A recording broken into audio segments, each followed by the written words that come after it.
Welcome to the first ever UK Vocal Improv Improvisation Symposium. Yeah, yes.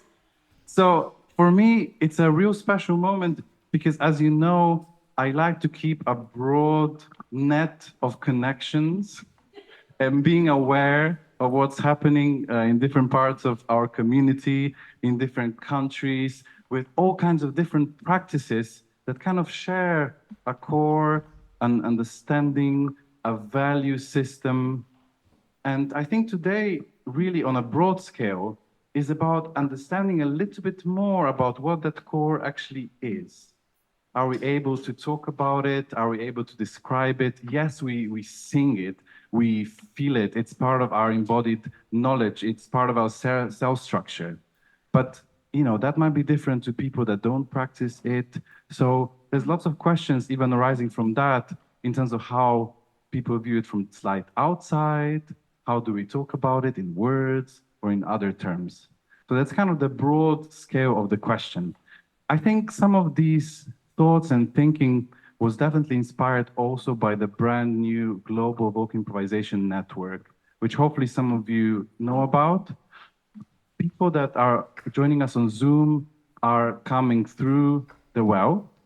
And just to briefly say that the well is a global network that supports and inspires vocal practice, collaboration, self-inquiry, and human connection through the art of improvising music with the voice and body. I think what I would like to say at this point is that to some extent, there is the vocal improvisation community before Bobby McFerrin and after. And I think to a certain degree, there's definitely also the global vocal improvisation community before Rhiannon and after Rhiannon, right? So obviously we know that as humans, we have always been improvising.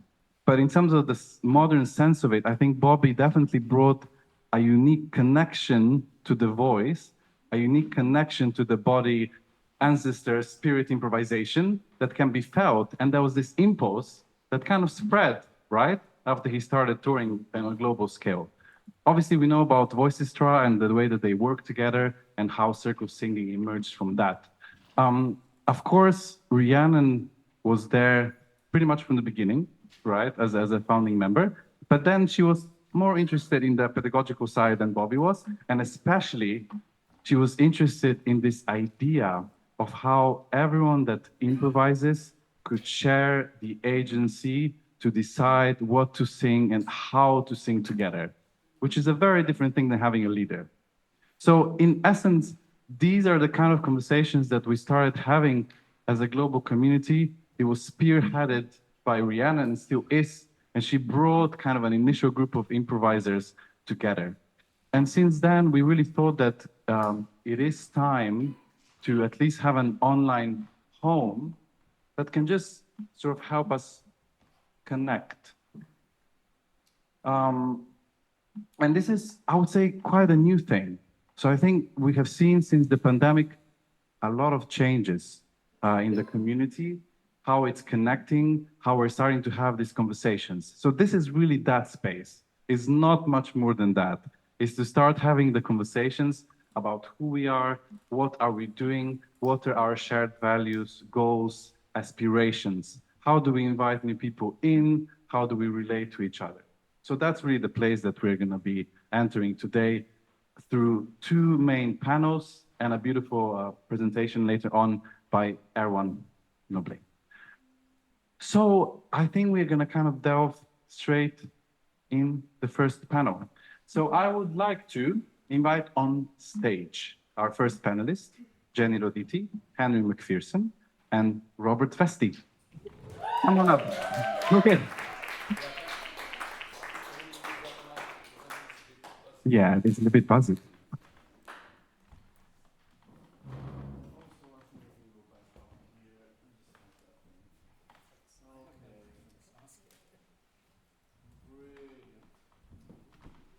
Okay.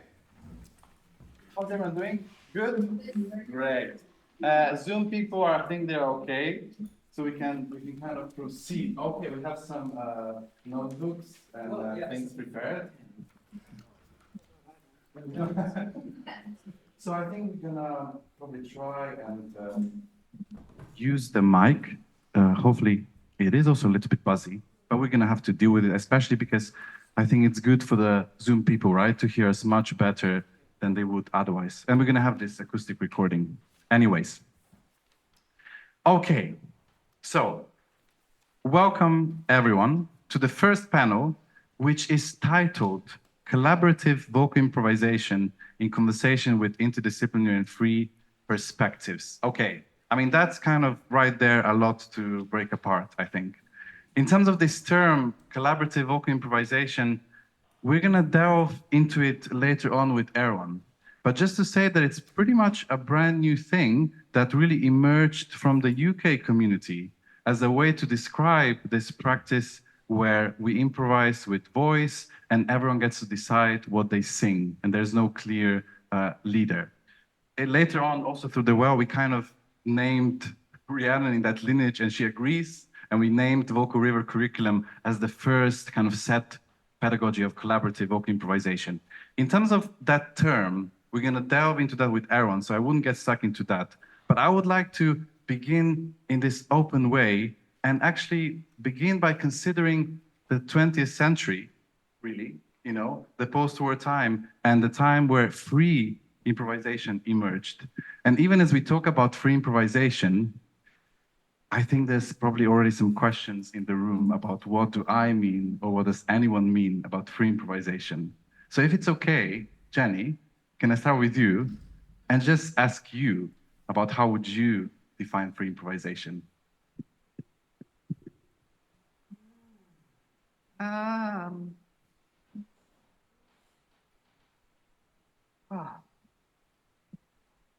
It comes from a kind of experimental rebelliousness that started, who knows when, probably at the beginning of the 20th century, maybe even earlier. I was quoting, I can't remember his name now, but it's in my chapter. And he was making these kind of poetry posters, and the text was written in a certain, I have to look up the name, but the text was written in a sort of graphic design way, so you had to interpret the graphics and make voice with it, and the poetry became a kind of sound poem. And that was going on 100 years ago. And I'm sorry, I can't remember the name. But free improvisation also is, when I did it at the Guildhall, I remember having a teacher called Alfred Nyman, and we had these free improvisation workshops, and he would say, you put words on the board like different types of emotion or different types of evocative images, and you chose one emotion or one image, and then he chose a group of people, and we got up and we just worked around that one theme. And the only rule, he said, was no octaves. That was, and it was a kind of fractal, fragmented, impulsive, gestural, non-tonally based 12-tone, 24-tone, you know, timbral jamboree and intense emotional experience often. And I found it very interesting at the time. And it was part of my formative work with improvisation. I've moved on from there, but I value it as what it was. I'll leave it there. Can I do that? Thank you. We're going to get back to kind of your practices. I think for a lot of us, and when I talk to different members of our community, there are very different relationships to free improvisation. Some people don't care about the terms at all, and they're just improvising. Who cares, right? In the end. But a lot of people also find that they have gone to free improvisation events. They didn't quite relate to kind of the relationship with the music making, or they have a different, you know, aesthetic, and they kind of gravitated towards things that were not free improvisation, such as, you know, our community. So I would like to ask maybe Robert, you, because you have come to our festival retreat, how would you define this nuance? How would you define kind of the difference? Does it matter as someone that kind of existed mostly outside of this community and then came in and had this massive deep dive?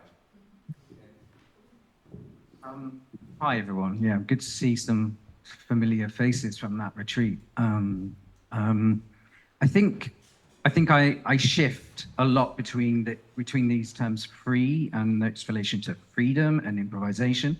What I experienced in Bristol at that retreat was very much around very tightly structured scores, exercises, frameworks through which freedom could happen, this notion of freedom, this kind of emancipatory quality that we're supposed to, encounter through improvisation. I've always kind of been troubled by the tension of free and freedom. I don't think that on one level, I don't think it exists. I don't think we're ever free from our training, from our background, from the people we're living with, the things we're living through, the world we're living in, the politics. How do we depoliticize this practice whenever it happens? I don't think we can. Therefore, it cannot therefore be free. So, that on that level, I think it can't. Then again, to go in and make something up on the spot has a semblance of freedom. I know I come from working through action theatre, Ruth Sapora's work, who, I don't know if we're supposed to be going into this now. Jaka, you're looking at me disapprovingly. But what her tagline on the front of her book, I think it's Action Theatre, the Handbook or something, is that I've been very busy planning nothing. The idea that you can go into a space and it be a blank canvas. I know that this is something I try and do as an improviser, and I know people do, but at the same time, as I say, there's this tension because I don't think it's quite possible. So freedom for me, free improvisation, it deals on a precipice of possibility and impossibility at the same time. Thank you. And now on to Henry, because we have met in Berlin at a free improvisation conference, right? So I know that you're thinking about that community a lot also in the UK. So I kind of wonder, how would you describe the edges of it, and maybe delving deeper, if you want to, in this idea of freedom, but especially kind of the inclusivity aspect and the edges of that community? Because I know you have many thoughts on that. Yeah. Is it okay if it's a free and open question? Yeah, sure. We'll just work with it. Hi, everybody. Thank you for having me here today. It's a pleasure to be here. I got quite frustrated at the conference in Berlin by people asking questions around how free are we? Are we not free? What does freedom look like? When are we going to be free? Who gets to be free? This kind of thing. Because I felt like they were clocking in on the word free and problematizing it and really getting into the semantics of it a little bit too much, rather than thinking of it on an embodied level, a holistic level, even in terms of who was sharing food around the table, who was present at the event, who was allowed through the door. I identify very strongly with free improvisation as a community because I work in a community of practitioners who come together to improvise, to make things together. There are kind of historical answers, certain histories which have been written around free improvisation as a kind of genre emerging in many ways out of and in parallel to free jazz and histories of jazz and jazz legacies and experimental music. And there are lots of tensions within those histories, and they're contested histories too. So, for example, George Lewis, who's a fantastic improviser, academic, has written about the tensions with predominantly white European improvisers distancing themselves from ideas of free jazz by creating this term free improvisation, and therefore distancing themselves from African-American experience and African-American legacies. That's a gross simplification of what he's written. But I think it's important to, when we're thinking about the term free, to ask, what do we want to be free with? What do we want to free ourselves from? Or what do we want to be free to do? For me, the freedom is in flexibility. And although some people sort of consider free improvisation to be a genre with a particular aesthetic and particular ways of doing things, noisy, loud, squeaky, experimental, all the stuff I love, by the way, this is what I do. I think that the freedom aspect for me, which interests me the most, actually comes from the meetings of different people. So who gets to negotiate freedom in what spaces and how? if I'm working in a children's context where I have 30 kids in front of me in a school and I bring free improvising techniques, it's about meeting those people where they are, holding space for the diversity of expressions and sounds and needs and things that they might bring into the room. And the reason I'm happy referring to that as a free improvising practice is because the skills in negotiating that socially as much as aesthetically and in terms of listening, I have learned through community, and I've learned that through my community of free improvising. So I place value in that. I do think that there are people who bracket free improvisation as a genre and as an aesthetic and as a practice. And if someone comes onto the stage and they sing something which is quote unquote tuneful or has melody or has harmonic structure or something, then some people might say, well, you know, that's not free improvising. That's not what that is. I think actually the free improvising space is one in which many, many things can come in and through, and they have to, because that's what keeps this alive. I'm diverging slightly from your question, but in terms of where the boundaries are, I think if we can take ethics of inclusive listening, which I've learned from free improvising practice, but which people learn from all kinds of different practices, and we can turn these outwards through the whole body and through the voice and through instruments, whatever objects we're using. If we can apply these ethics of listening in different places, then we can broaden the boundaries slightly of what freeness is, who the different communities are who get to take part in this practice. It's too simple to say free improvisation is open to everyone and anyone can step on stage and do it. Because on the one hand, yeah, the barrier for entry is, you know, you don't have to have any particular kind of background or training to be part of these communities. But there are still conventions, there are still ways of approaching things, ways of interacting, ways of behaving, which become solidified within particular scenes in different ways. And that can be very foreign to people if they're not used to it, and if they're not literate in it. So it is community in that sense, in that there are codes of meaning and there are ways of interacting with people. So when we're talking about people, the boundaries of free improvising spaces coming in and out, it's actually boundaries of community and boundaries of behavior. So who gets to come in and what do they want to bring into a space is a community to community negotiation, is what I think. If that answers your question. Okay, I'm gonna try and almost break down what you just said because there was a lot in there. No, it was brilliant. I just wanna reflect some things because you were talking about this idea of bracketing, you know, and deciding what is then free improvisation, what isn't, because I think that's something that we also want to avoid as a community in a sense. And it's also something that we can maybe learn from the free improvisation community to community, how not to bracket and how to really consider how, you know, inclusive we are. But also it really reminded me that that value system that you were talking about is a shared value system. So the difference is like marginal in a sense. But I think when you go out in the world and you even try and collaborate as this kind of an improviser with another kind of an improviser, there's a lot of barriers in place.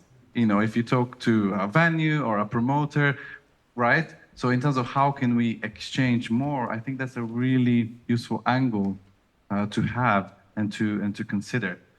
I didn't introduce you properly because I just thought we should go straight in. So that was kind of first round. And now we can delve a little bit deeper into your individual practices before we open up to conversations and questions from Zoom and the room. I think, Jenni, I would like to talk about your upcoming chapter, Beyond Music Workshops, a Composer and Community. Because there's also a lot right there, a composer and a community, coming back to that.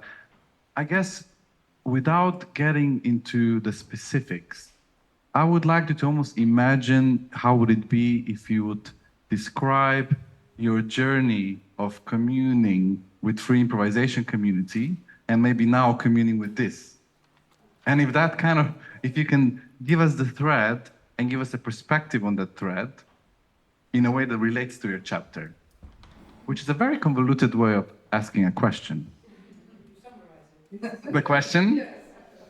I am interested in your experience of being part of the free improvisation community from as soon as you joined, and then this transition to this community, how you see any, things that kind of, did you cross over, or is it all one and the same? And how that relates to your work and what you wrote about. So when I joined, when I joined the Guildhall, I started working in free improvisation because I was a first-year undergraduate composer, and it was sort of more or less compulsory to, experiment and free up your imagination in order to write contemporary classical music, which is what was going on in the 80s in Guildhall, which I think still is going on in the Guildhall. And so what did I get out of that in terms of a community feeling and in terms of connection? It was quite disparate, really. I think working with classical musicians who are improvising is quite ivory tower vibe, and people are very much in their own little silo with their own agendas for their own work. So everybody's there with these sort of maybe secret research questions, that they're doing their own sort of way with certain things. And the coming together, it's almost incidental sometimes. It's like, oh wow, almost like Merce Cunningham and John Cage's music, the dance and the music, it was the way they came together in the moment that was accidental, that was most interesting to the artists themselves, and that's what the audience was excited by. These things that happened without any kind of planning, but in a way they were both on their own independent, possibly blinkered journeys. But they wanted to meet from where they were, and there's something strong about that. It's like saying, I stand in my space and I be myself, and you stand in your space and you be yourself. So we could be playing in completely different keys, in completely different rhythms, and yet there is something between us that generates a third thing that is of interest to some listening groups and to that community. But it was, for me, as a human being, it was isolating, actually, especially as a vocal free improviser, because the instrumentalists are more in their gangs. You've got the brass players, and you've got the wind players and the string players and the guitars, and then the girls and the boys, mainly girls, who are sort of wanting to do the vocals, they sort of tend to lean against the wall at the back and wait, for a moment, where they might get a moment to sing something, and then they get drowned out by the ants, But, no, I mean, I'm slightly playing devil's advocate, I suppose, and just slightly making fun of it. But I found it very frustrating because I had this huge musical urge inside me, and it was going nowhere in that community, largely. But I do tend to make loud music when I go to that community in order to be heard. Oh. Sorry, but I do. I have to really shout. It's okay if you still complete the point about, yes, how is it now and being with this community? Well, I have my own vocal Tai Chi community, and there's another community joining, which is, if you like, my coming into this community with the vocal Tai Chi practice, which is something slightly different. It's been going on for 10 years. And if you include my work in voice movement therapy before that, that's another journey which happened with Roy Hart.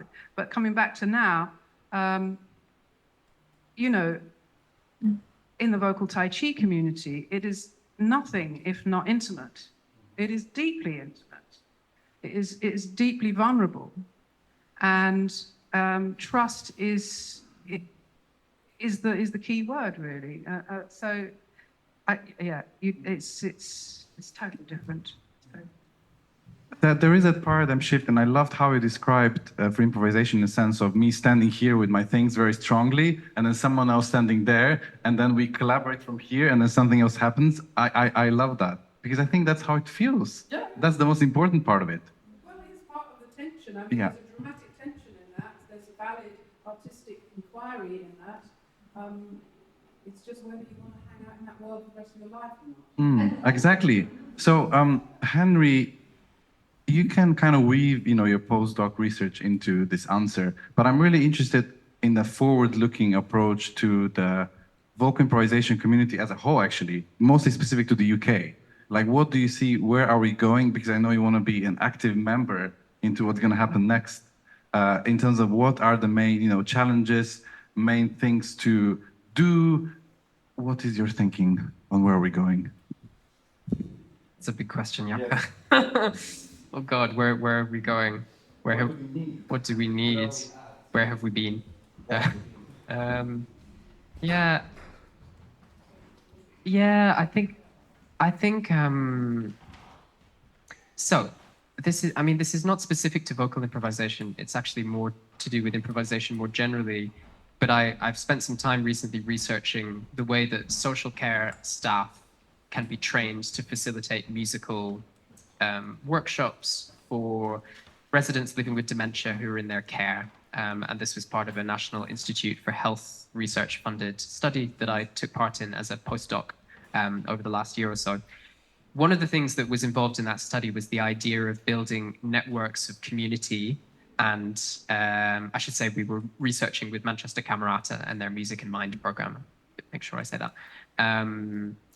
One of the things which came out of that, which I think applies within the vocal-only context, is the idea of breaking down the boundaries of who is and who is not allowed to participate in something. So making sure that in whatever way things are facilitated, there are no barriers to skill, no barriers to entry, but also no barriers to the kinds of sound worlds that someone might be able to bring into a space.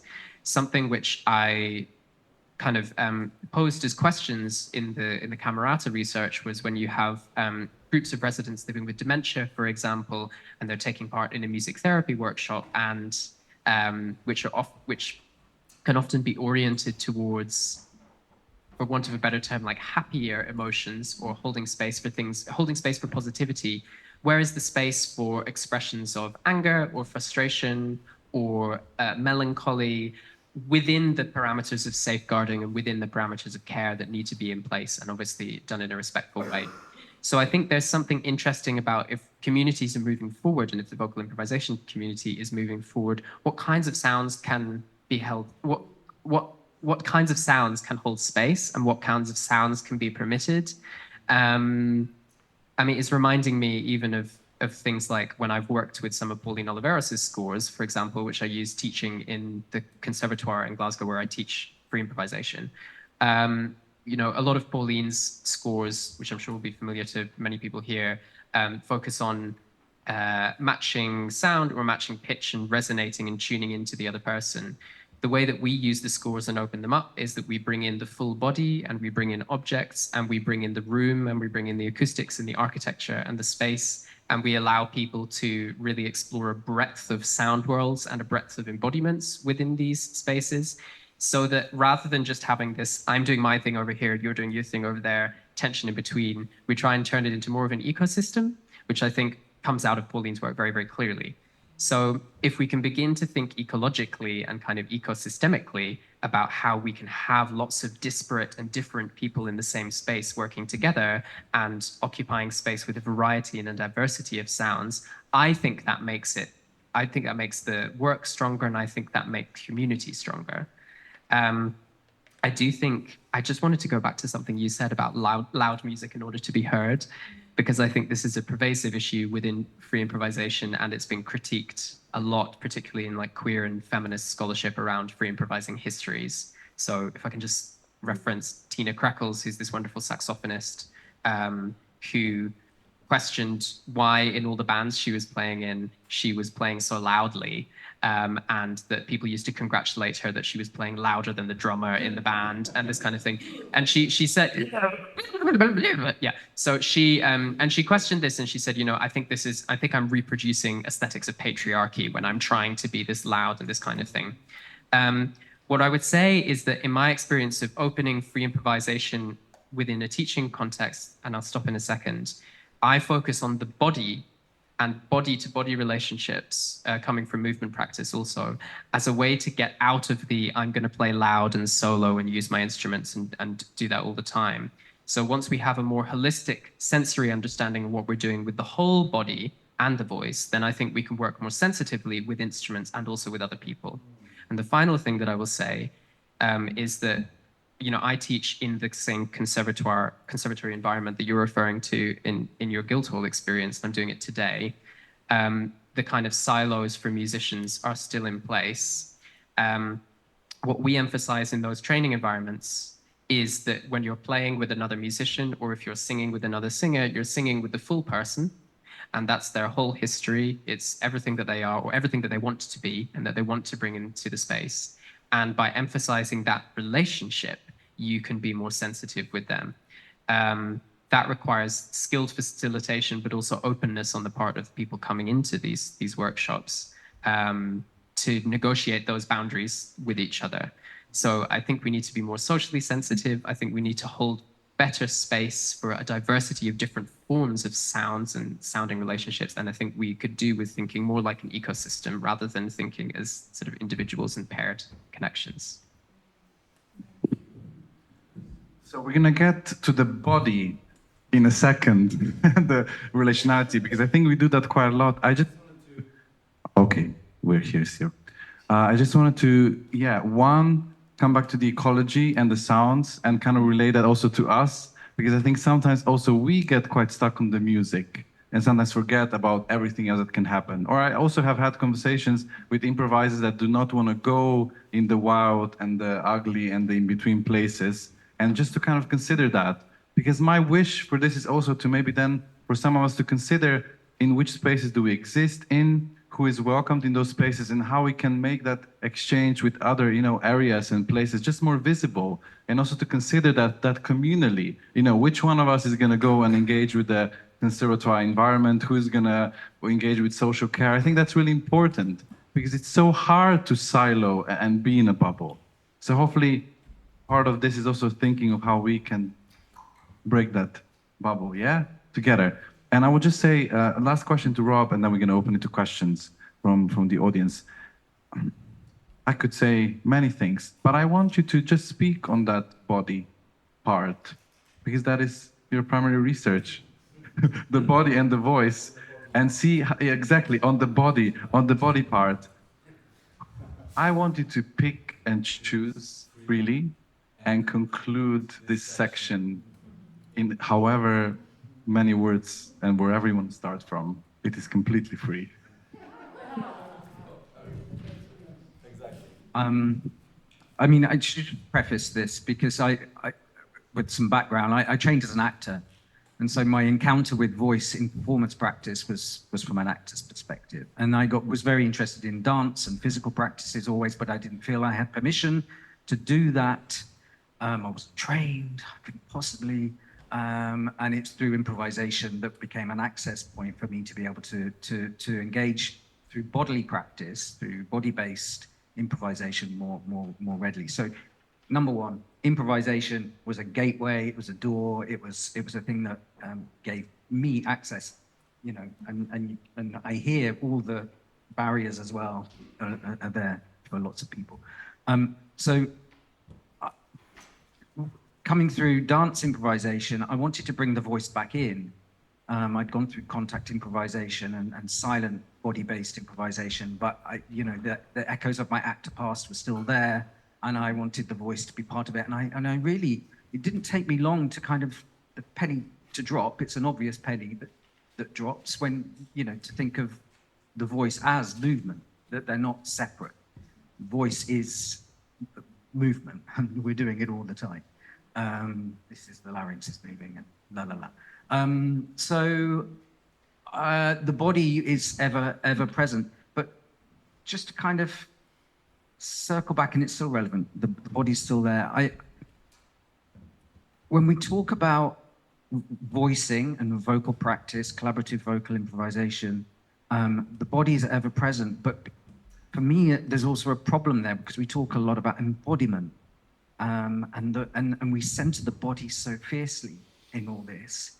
And I'm all for that, but at the same time, I think we risk sort of forgetting that we're embedded in the world and the things and the environment and the ecologies and the language around embodiment, I think, has got a bit sticky. I think we've overused the term to such an extent that we've forgotten what it means. And I don't think we should disavow it, but at the same time, we should reconsider its value, I guess. So I've been thinking a lot about that, and that's something I addressed in my PhD. And I've been thinking more recently about how bodies relate, and how people relate, and how we think of ourselves as subjects and intersubjectivity. And this might speak to something you're interested in, Gio. But can we think about intervocality?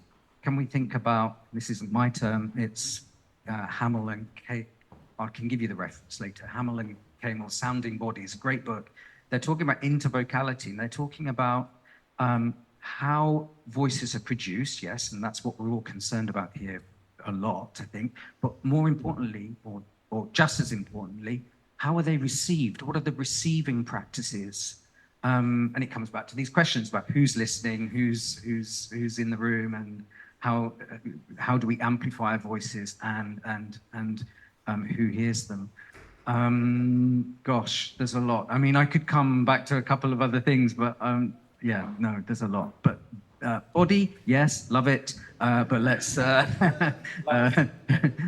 all the body parts, love them all. But let's question them. Okay, so we're gonna open now to questions. So before we have to make any kind of sound. So breathe in and any kind of sound that comes out.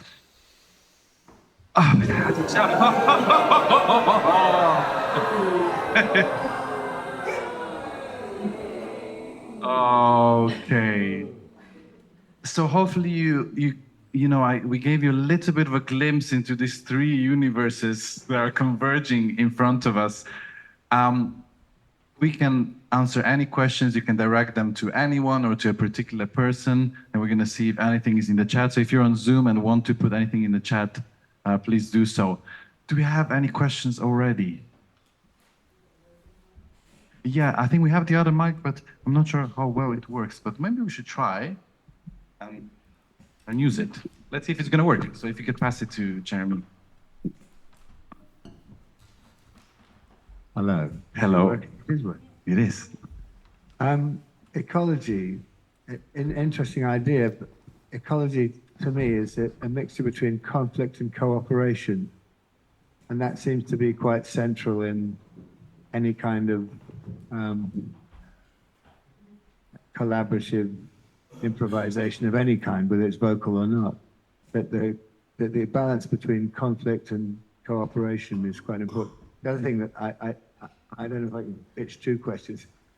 The other thing I thought it was about the relationship which is involved in what we're doing could be modeled on like a marriage or another kind of a way of getting people together. So what kind of a model would you put this? Would you like to see this through? What kind of models would you use? I will answer. I would add, I mean, I think, yes, there's definitely conflict. There's often cooperation. I think sorry, I'm speaking fast. I think there's also cohabitation, and I think that's a really important one, and co-presence, and things being in parallel or in the same space that are not necessarily coming into contact with each other. And so for me, the model of improvising collectively is more like many, many nodes connected together than necessarily a marriage or something that implies pairs. Just because also I think sometimes we can get stuck on two things meeting. But if I'm singing with the person standing in front of me, I still want to be aware of what my feet are doing and what the wall is doing behind me and what's happening on the ceiling too.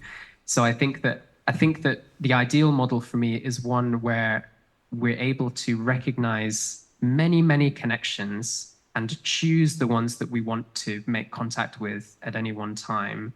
I think also, and reflecting on what you said, Robert, in this realm about the body and embodiment and the overuse, I think this idea of a body in the world is really important. So ensuring that we have a good awareness of not just how are we coming into conflict and how are we cooperating, but how are we occupying space in a particular way? What are any number of different relationships that we have with all the people in the room at the same time, improvising or just sitting here? But then also being conscious that we can't hold all of that together ourselves or as one individual, because that's impossible. Yeah. From a human scale, it's a bit like a village. Yeah, absolutely. And there's stuff, if anyone's interested, I'm really struggling to remember things on a couple of hours of sleep. But there's a book called Sink or Swarm, which I believe is by David Borgo, and the internet will judge me if I get that wrong. But he writes about insect music. And again, it comes out of the sort of the free jazz, free improvisation sort of theory and writing that exists around these practices. But I think the idea of swarming and being insects and very literally talking about ourselves in ecological terms can be a really important metaphorical understanding of how we can relate to each other. So yeah, we're a forest, chattering birds, bees, anything like that. Yeah.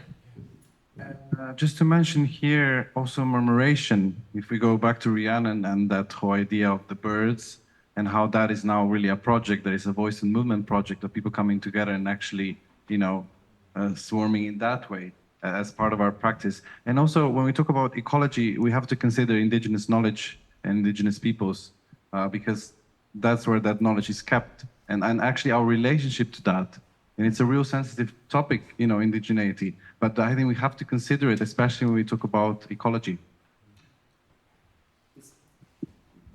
This book I'm reading at the moment, Sand Talk by Tyson Yunkaporta, he talks about the importance of metaphor as a way of understanding the world within indigenous Aboriginal knowledge systems. But also something I find very interesting in this book is he talks about the body as a way of remembering, as a mnemonic for understanding knowledge, for carrying knowledge and translating knowledge. It's really important, obviously, particularly in within a white racial frame and within a Eurocentric context, I think, not to just co-opt and appropriate the aspects which we want from indigenous knowledge systems, particularly recognizing the colonial legacies of the country that we're sitting in right now. At the same time, if we don't have dialogue with all different kinds of indigeneity and the understandings which come from outside of the Euro-dominant context, then we're not going to get very far, probably. But I find this book interesting. It's got kind of some questionable aspects for me too, but there's something about grounding in the body and grounding in ideas of metaphor, which I think could be really useful because they translate very well. We understand them in diverse contexts. It's why imagery works. That's why art works.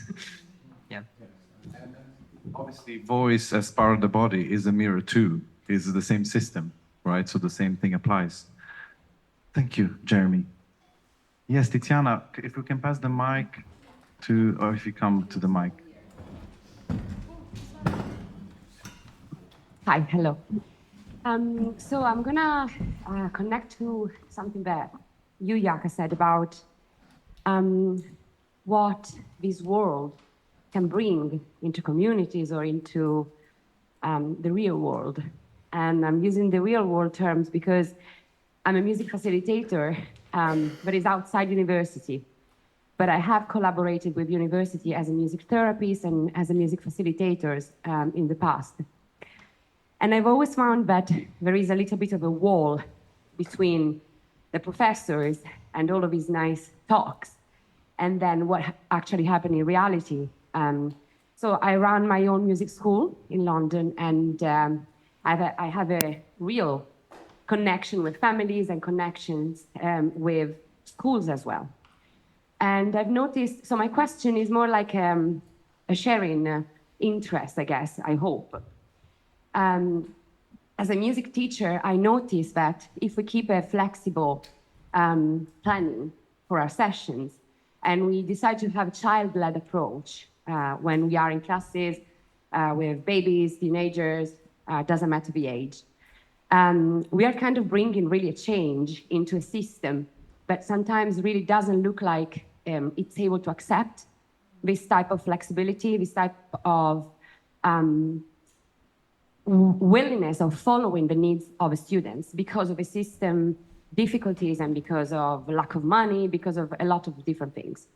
So my question is, because you are inside universities and you are in PhDs and you are working in that, do you see an interest from, I would say, maybe a music education sector in the university of really bringing this type of change through music into a system that it's not really able at the moment to follow students' needs. Maybe I have to do a PhD in this. I have no idea. I don't think you do. I don't think they're fit for purpose quite. But I mean, I've just left academia 2 weeks ago. I took redundancy, and I'm a free agent now. But yay! There's a crisis in higher education. I mean, let's not get into that. But you know, I really, a lot of what you said just chimed. The one thing that didn't was that world is just as real as any other. So I would but you know, just to make it clear the distance for some time. But there is a problem there because these walls do go up. I mean, I found over 14 years of teaching in higher education students, I've been very studio-based, very practice-based, but just recently over the past few years, that it's just disappeared. My practice has disappeared, and yet the university, the academy, sells you as a practitioner, demands that you continue practice. You know, students come because they're being taught by practitioners, and yet it's being crowded out by. So yeah, sorry, that's on a particular tip because it's very present and real for me right now. But it doesn't quite answer your question, which I think is probably more to do with assessment regimes. You know, the fact that actually, I mean, there must be a model in our future, one world away, where we do away with assessment in its traditional form. That we really go back to, especially in arts practice, a way of living it and breathing it and growing through it. That where that's enough. That in and of itself, that is enough. But I think we're a long way from that, unfortunately.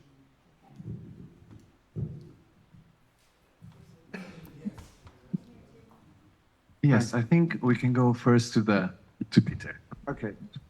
Is this on? It is. Yeah, sorry. I'm Peter Weigold. I have something called the Third Orchestra with musicians from around the world. I also used to teach at the Guildhall, which I don't know if Jenny mentioned. I'm so sorry to be late. I blame Google Maps.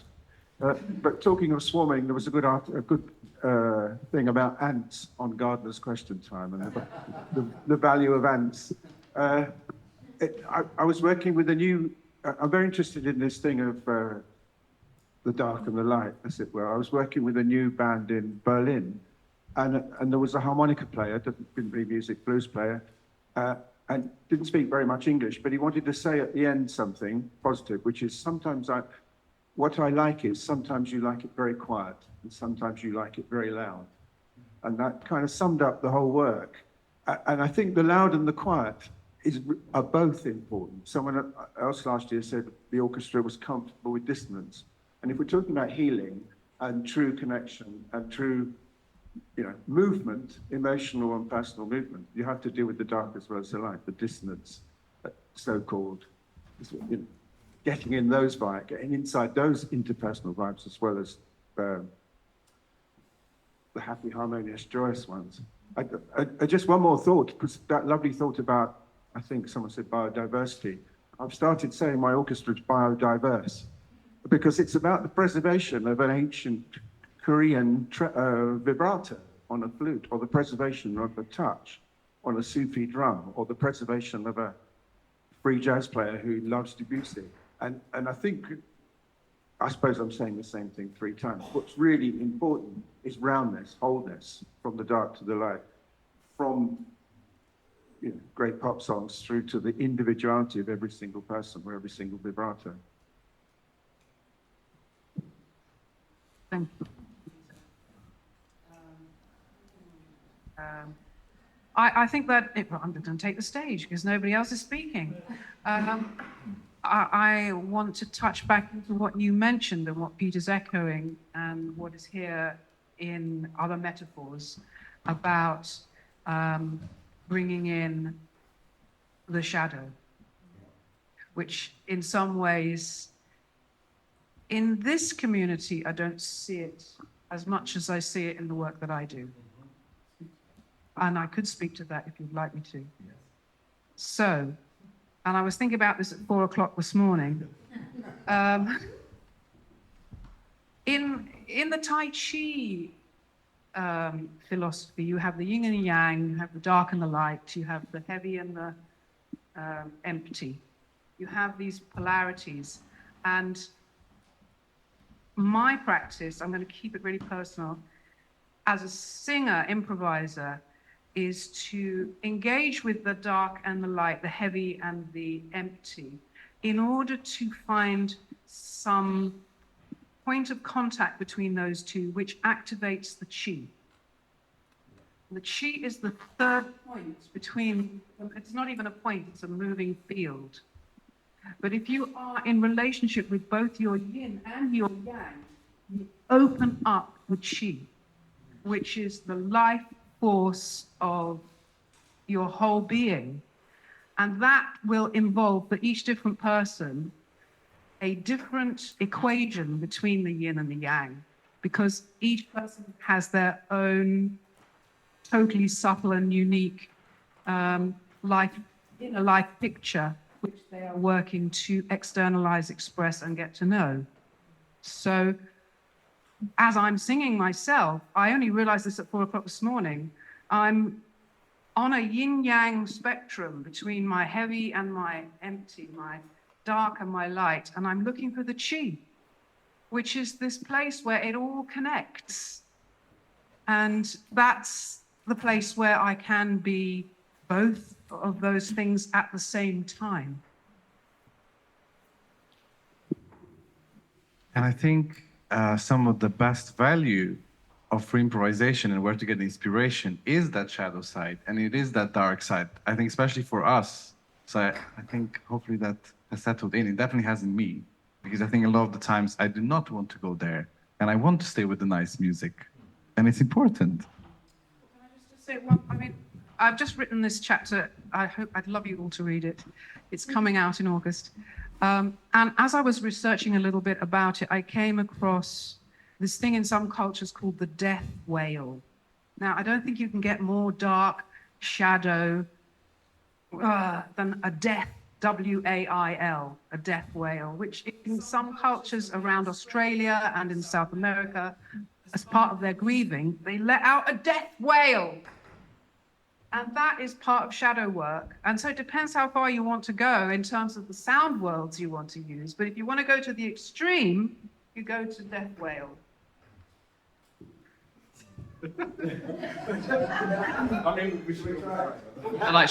I'll do it now. I wanted to add, based on all of this, and I'm trying to find the words to articulate this, so I'll just do it in anecdote. So someone asked me once, when I'm working with children, so I've worked sort of variously with children and in recent years, are children the best improvisers? And I think people's temptation is to go, yeah, because they have no inhibitions and they just do it or whatever, you know. And I don't think that's nuanced enough. So what I respond, and I've had this question a few times, is children's improvisations with children, adults' improvisations with adults, ant improvisation with ants, floor improvisation with floor. And I think there's something in this idea that speaks to a little, I'm trying to relate it to what you were saying because I feel it's the same thing somehow. A third space and a meeting space. This improvisation with the people in this room about being available and flexible and immediate and adaptable and absolutely in contact with the thing that you're doing without valuing or hierarchizing things in a, this person's going to be a better improviser than someone else. Even with the classical musicians who I work with, these hardcore virtuosic violinists who are absolutely phenomenal technicians on their instruments. I'm improvising with them. It's hardcore instrumental virtuosic violin improvisation now with you. And within that space, we can pull that apart and we can push things in different ways. But if you're not prepared to be at that point with someone, then you're not going to get very far because you offer up resistance all the time. I think also something, if I can speak from my own experience, sort of in terms of sort of Eastern philosophies, I have a close relationship with various Zen traditions, which I've come through. And there's a Zen teacher, Shunryu Suzuki, who wrote this beautiful book, Not Always So. And I think that is also a really wonderful sort of phrase to take into improvising practice, because you say, okay, with this person, I'm going to improvise in this way, but not always so. maybe not this time, maybe not today, not in this way, not in this way. I think that the ways we can come into accessing this is through practice, and we can understand it. And the more that we intellectualize it, in some ways, it doesn't help. But if there's kind of one takeaway I like to think about a lot at the moment, it's this thing of, okay, this improvisation with you, but not always this way, you know? So anyway, hopefully that had something useful in it. Thank you. I think we just have to go to the Zoom because Ran has been raising his hand for the Zoom. Oh, it's your question. Okay, sorry. We're not going to the Zoom. We're going to Ran. I'm not just a Zoom person. Yeah. Actually, from the Zoom, we had one request from Henry. If in the break, if we could type in the names of the books, because everybody was really curious about the names of the books. My question is, speaking of the shadow, this is something that I've been thinking about, like in terms of our community and our events, and we've been discussing a lot how to make it more accessible and inclusive. And I think it's a difficult question. It's a big one because it basically touches on race and, you know, class and privilege. But I just keep coming back to this thought, and I just wondered what your thoughts are on this idea. I'm beginning to think that like improvising could also be a privilege because it requires something to be that vulnerable. Like with other people, you take off your daily mask and you let go of like certain ways of behavior that make you feel safe. And a lot of people in the world are behaving in certain ways to belong and to even for their survival, they have to behave in certain ways. And I'm beginning to think, oh, maybe it is a privilege because I keep saying, oh, be free, you know, be yourself. But, you know, I have privilege to do this. So I don't know, what are your thoughts on this? I don't have it all formulated in my head. It's kind of a question.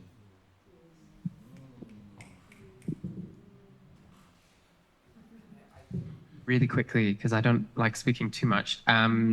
I've been thinking about when improvising is high stakes and when it's not. So my ongoing postdoctoral work at the moment, I'm looking at improvising in sort of social and community contexts, and I'm thinking about doctors improvising, for example. What happens if you're improvising but someone's life is quite literally in your hands? So we're taking the improvising out of the aesthetified performance space and transferring it somewhere else. I think it absolutely is a privilege, and there are contexts where actually the way that we think about looseness and freedom, whatever it happens to be, is not appropriate. And I think that connects with what I was trying to express before about making sure that you're absolutely in the context and with the context. So there are some spaces where it's not going to be the thing which is needed at the time, and it's not going to be the correct mode of working. There's a much bigger question, I think, in terms of who feels comfortable improvising. And I met recently a researcher who was talking about their experience speaking as an autistic person around discomfort improvising and wanting to have particular structures in place and wanting to know and anticipate particular things. And I thought that was a really interesting dialogue, which I haven't really had time to digest yet. But that's just one example of someone saying, my experience does not fit with the worldview, effectively, that you're proposing to me. So how are we going to negotiate that? So it is a privilege, I think. I think we might have to close it here with this thought of improvisation as privilege and just sit with that over the break. I would like to thank Jenni Roditi, Henry McPherson, Robert Vesty, you all. We're going to take a 5-10 minute break and be back for the other presentation. Thank you very, very much.